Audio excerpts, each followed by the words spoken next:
मेरे प्यारे देशवासियों, अगले कुछ ही दिनों में हम विजयादशमी मनाने वाले हैं। इस बार विजयादशमी एक और वजह से बहुत विशेष है। इसी दिन राष्ट्रीय स्वयंसेवक संघ की स्थापना के 100 वर्ष हो रहे हैं। एक शताब्दी की ये यात्रा जितनी अद्भुत है, अभूतपूर्व है, उतनी ही प्रेरक है। आज से 100 साल पहले जब राष्ट्रीय स्वयंसेवक संघ की स्थापना हुई थी, तब देश सदियों से गुलामी की जंजीरों में बंधा था। सदियों की इस गुलामी ने हमारे स्वाभिमान और आत्मविश्वास को गहरी चोट पहुंचाई थी। विश्व की सबसे प्राचीन सभ्यता के सामने पहचान का संकट खड़ा किया जा रहा था।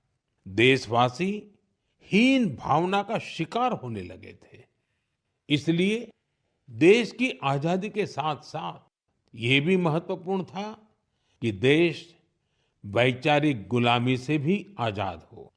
ऐसे में परम पूज्य डॉक्टर हेडगेवार जी ने इस विषय में मंथन करना शुरू किया और फिर इसी भगीरथ कार्य के लिए उन्होंने 1925 में विजयादशमी के पावन अवसर पर राष्ट्रीय स्वयंसेवक संघ की स्थापना की। डॉक्टर साहब के जाने के बाद परम पूज्य गुरु जी ने राष्ट्र सेवा के इस महायज्ञ को आगे बढ़ाया। परम पूज्य गुरु जी कहा करते थे, राष्ट्राय स्वाहा इदम राष्ट्राय इदम न मम। यानी ये मेरा नहीं है, ये राष्ट्र का है। इसमें स्वार्थ से ऊपर उठकर राष्ट्र के लिए समर्पण का भाव रखने की प्रेरणा है। गुरुजी गोलवलकर जी के इस वाक्य ने लाखों स्वयंसेवकों को त्याग और सेवा की राह दिखाई। त्याग और सेवा की भावना और अनुशासन की सीख, यही संघ की सच्ची ताकत है। आज आरएसएस 100 वर्ष से बिना थके, बिना रुके राष्ट्र सेवा के कार्य में लगा हुआ है।